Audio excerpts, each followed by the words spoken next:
because there was this explosion of work that happened in the early 80s, because we were all thrown in our own resources. We had to make our own work. There wasn't any money, so you just got on with it, really.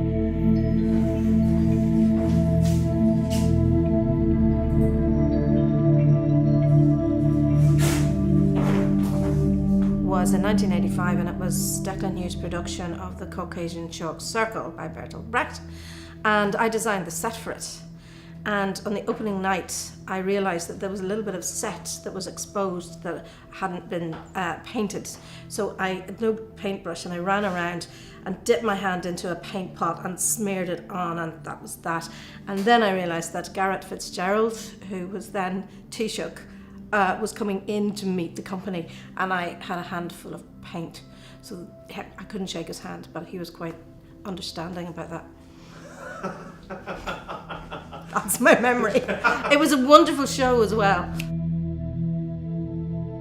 Well, Dublin was a genuinely shambolic bohemian city then.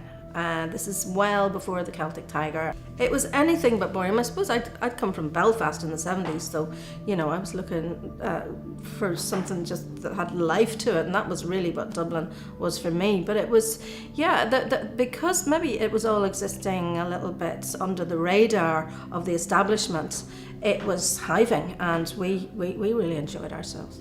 Temple Bar, of course, was like a derelict site, and there were plans to make a bus station out of it. They decided at the last moment to turn it into a cultural quarter. The play we were doing was The Sanctuary Lamp. It was in the Peacock, so we were on stage doing some work on the stage one day, and I got a text from Paul Keoghan, who was the lighting designer, saying somebody just flew a plane into the World Trade Center in New York, and we kind of thought, oh my, that's very strange, what kind of an accident is that? And then somebody from the stage crew came in and said, do you want to come next door? We've got the television on. So we stopped rehearsals and we watched what was happening. And of course, you just felt this is the world changing. Nothing is ever going to be the same again. And it was very hard to go back to rehearsals. You were watching something on television that looked like an action movie, and it wasn't.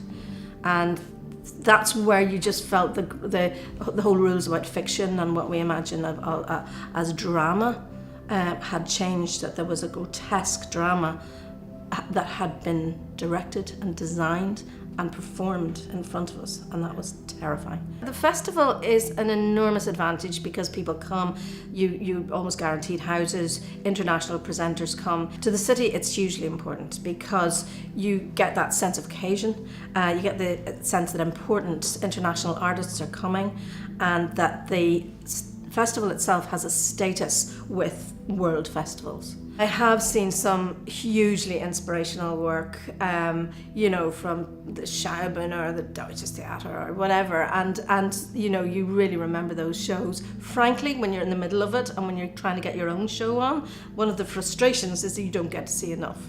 So I do have great memories of shows, but not as many as I would like to have.